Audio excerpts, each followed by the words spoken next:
আজকে কবুতরের নিচে ঝুড়িগুলোর স্থান পরিবর্তন করে দিলাম। তো এর কারণ কি সেটাই আজকে আপনাদেরকে এই ভিডিওর মাধ্যমে জানাবো। যারা ঝুড়ি পদ্ধতিতে কবুতর পালন করতে চাচ্ছেন তাদের জন্য আজকের ভিডিওটা খুবই গুরুত্বপূর্ণ। কি কি অসুবিধার জন্য নিচের এই ঝুড়িগুলোর স্থান পরিবর্তন করে দিলাম, ভিডিওটা যদি সম্পূর্ণটা দেখেন অবশ্যই সেটা বুঝতে পারবেন। এর পাশাপাশি আজকে আমি আপনাদেরকে দেখাবো এখানকার কবুতরের ডিম, এর পাশাপাশি কবুতরের বাচ্চা। আজকের ভিডিওটা একটু বড় হতে পারে, অবশ্যই আপনারা ধৈর্য ধরে ভিডিওটা দেখবেন।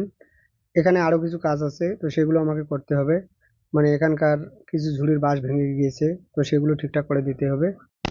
আর আজকে এই কাজগুলো আমাকে একাই করতে হবে, সেজন্য সময় একটু বেশি এখানে আমাকে ব্যয় করতে হবে।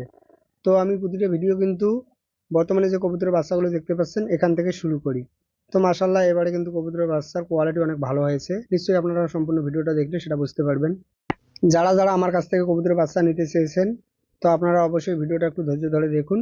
তো এখানে আপনারা আপনাদের পছন্দ অনুযায়ী যে কবুতরের বাচ্চাগুলো চেয়েছেন, তো যদি এখানে থাকে তো অবশ্যই আপনাদেরকে পরবর্তীতে এখান থেকে দেব। আর এবারে এখানে এসে দেখলাম যে দুটো আমার কবুতরের বাচ্চা মারা গিয়েছে। যদিও প্রতি মাসে এমন সমস্যা হয় না, হয়তো মাঝে সাঝে কোনো মাসে 1 থেকে 2টা কবুতরের বাচ্চা মারা যায়। সম্পূর্ণ ভিডিওটা দেখলে অবশ্যই বুঝতে পারবেন যে প্রতিটা জায়গায় কবুতরের বাচ্চা কিন্তু জোড়ায় জোড়ায় রয়েছে।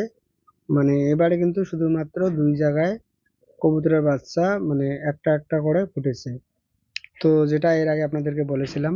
আর এখন যে দুটো ডিম দেখতে পাচ্ছেন, তো মোটামুটি এই দুটো হচ্ছে নতুন কবুতরের ডিম।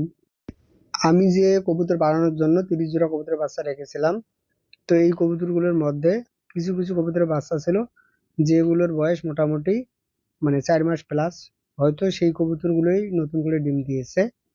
তো যেহেতু পরের মাসেও আমি কিছু কবুতরের বাচ্চা রেখেছি, তো সেই হিসেবে কবুতরের বাচ্চাগুলো মানে যেভাবে রেখেছি তো সেইভাবেই পরবর্তীতে ডিমটা পাবো। ওই মাত্র নতুন কবুতরগুলো ডিম দেওয়া শুরু করেছে, পরের মাসে হয়তো বেশি পাবো।